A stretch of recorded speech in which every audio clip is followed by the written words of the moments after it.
കൂട്ടുകാരെ, ഇപ്പൊ കഴിഞ്ഞ വീഡിയോയിൽ നമ്മൾ കുറച്ച് അക്ഷരങ്ങൾ അല്ലേ, മലയാള അക്ഷരങ്ങൾ പഠിച്ചിരുന്നു.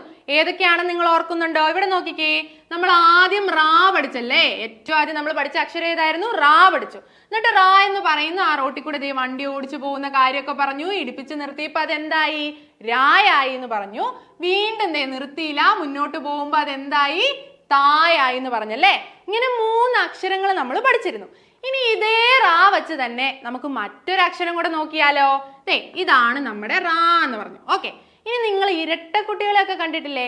ട്വിൻ സിസ്റ്റേഴ്സ് അല്ലെങ്കിൽ ട്വിൻ ബ്രദേഴ്സ് അല്ലേ, ഒരേപോലെ ഇരിക്കുന്ന 2 പേര്. അപ്പൊ ഇത് നോക്കിക്കേ, ഈ റായെ തന്നെ നമ്മൾ ഇപ്പുറത്തോടെ ഒന്നോടെ ഇട്ട് കഴിഞ്ഞു കഴിഞ്ഞാൽ അതെന്തായി? നായായി അല്ലേ. നാ. അപ്പൊ എന്ത് പറയാം നമുക്ക്? റായുടെ ട്വിൻ സിസ്റ്റർ ആണ്. എഴുതുമ്പം റായുടെ ട്വിൻ സിസ്റ്റർ ആണ് ആര്? നാ. കണ്ടോ, ഈസി ആയിട്ട് 2 റാ കൂടി ഇട്ട് കഴിഞ്ഞാൽ നായായി. റായുടെ ട്വിൻ സിസ്റ്റർ ആണ് ഇവിടെ കിടക്കുന്ന നാ. അങ്ങനെ ഈ റാ വെച്ച് തന്നെ നമ്മളിപ്പോ എത്ര അക്ഷരം പഠിച്ചു എന്ന് നോക്കിക്കേ. ഇതുപോലെ കൂടുതൽ അക്ഷരങ്ങൾ ഈസി ആയിട്ട് നിങ്ങൾക്ക് പഠിക്കാൻ പറ്റും. അതിനുവേണ്ടി എത്രയും പെട്ടെന്ന് നമ്മുടെ ഫ്രീ ഗ്രൂപ്പിലോട്ട് ജോയിൻ ചെയ്തോ ഈസി ആയിട്ട് മലയാള അക്ഷരങ്ങളെല്ലാം നമുക്ക് പഠിച്ചെടുക്കാം.